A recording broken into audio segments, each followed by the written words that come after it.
আসসালামু আলাইকুম, hi guys, welcome back to my channel. আজকে আমি ডিম দিয়ে এত মজার একটা তরকারি রান্না করেছি, আর আমার বাচ্চাদের এত পছন্দ হয়েছে। তরকারির ঝোলটা এত ভালো লেগেছে, খেয়ে বাচ্চারা তো মহা খুশি। আমার জোনায় তো শুধু বারবার ঝোল চাইছে, ও ঝোলটাই ওর এত ভালো লেগেছে। ডিমের চেয়ে ঝোলটা ওর অনেক পছন্দ হয়েছে। বাচ্চাদের এইভাবে একবার রান্না করে দিবেন, দেখবেন অনেক মজা করে ওরা খায়। রান্না করার পরে যখন বাচ্চারা খেয়ে একটু খুশি হয়, তখন কিন্তু অনেক আনন্দই লাগে, ভালোই লাগে ওদের খাবারটা দেখে। ও বারবার শুধু ঝোলটা চাইছে, আর ঝোল দিয়ে মেখে মেখে খাচ্ছে।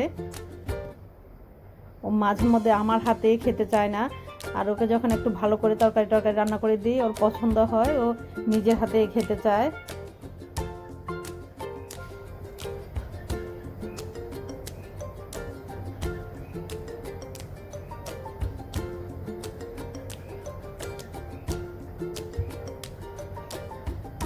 আমি ডিমগুলোকে সিদ্ধ করে 2 টুকরো করে নিয়েছি, আর এখানে তেলের মধ্যে দিয়ে দিচ্ছি অল্প একটু হলুদ আর লবণ। এবার হলুদ আর লবণটা দিয়ে তার মধ্যে আমি ডিমগুলো দিয়ে দিচ্ছি। ডিমগুলোকে একটু ভেজে নেব।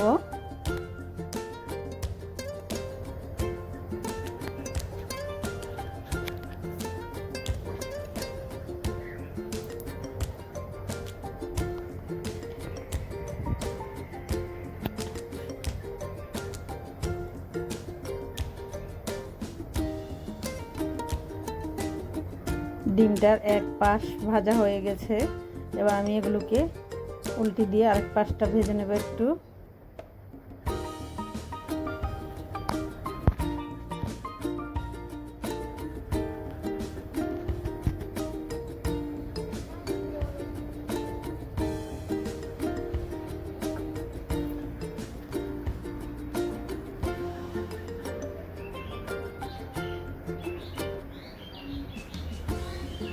ডিমগুলো পুরোপুরি ভাজা হয়ে গেছে, এবার আমি ডিমটা উঠিয়ে নেব।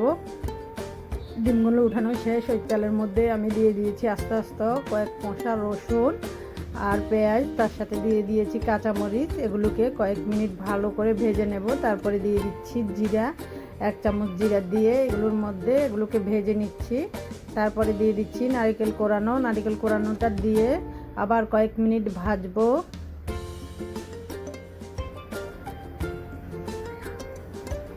এরপর দিয়ে দিচ্ছি সরিষা। এই সরিষাটাকে আমি ধুয়ে পরিষ্কার করে পানিটা সরিয়ে নিয়েছি। নিয়ে এবার এগুলো দিয়ে দিয়েছি। দিয়ে আবার 2 থেকে 3 মিনিটের মতো এগুলোকে ভালো করে নাড়াচাড়া করে সব শেষে এবার আমি এগুলোর সাথে দিয়ে দেব ধনিয়া পাতাটা দিয়ে 2 থেকে 3 মিনিট নাড়াচাড়া করে এবার এগুলোকে আমি নামিয়ে ফেলবো।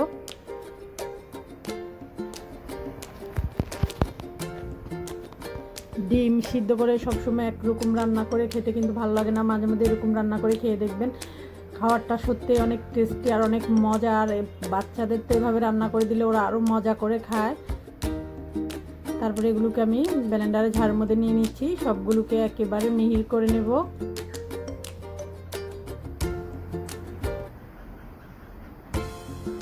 হয়ে গেছে আমার মেয়ের। এবার আমি এখানে কয়ের মধ্যে একটু তেলের মধ্যে দিয়ে দিচ্ছি মশলাগুলো। তার সাথে দিয়েছি অল্প একটু পানি, দিয়ে দিচ্ছি 1 চামচ লবণ, আর দিয়ে দিচ্ছি 2 চামচ চিনি।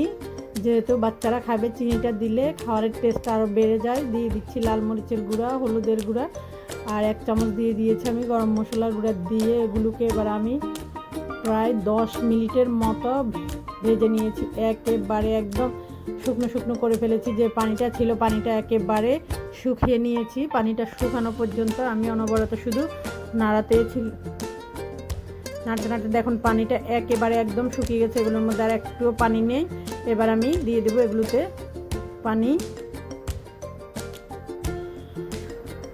পানিটা দিয়ে এগুলোকে ভালো করে সবগুলো মিক্স করে নেব।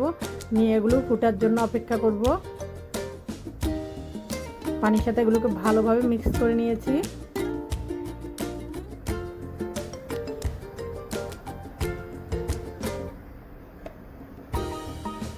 দেখুন এগুলো কিভাবে ফুটতেছে। এবার আমি দিয়ে দিব ভাজি করা ডিমগুলো।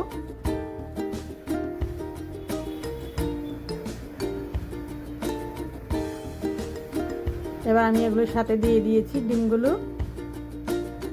ডিমটা দিয়ে এবার আমি কয়েক মিনিট অপেক্ষা করব। দেখুন একেবারে ভালোভাবে যখন কয়েক মিনিট ফুটিয়ে উঠেছে একদম মাখা মাখা হয়ে গেছে দেখুন। এবার আমি চুলার উপর থেকে নামিয়ে বাচ্চাদের খেতে দেবো। বাচ্চাদের তরকারিটা এত পছন্দ হয়েছে কি বলবো আর। আমার ভিডিওটা যদি ভালো লেগে থাকে একটা লাইক দিবেন। আজকের মতো এখানেই শেষ। আল্লাহ হাফেজ।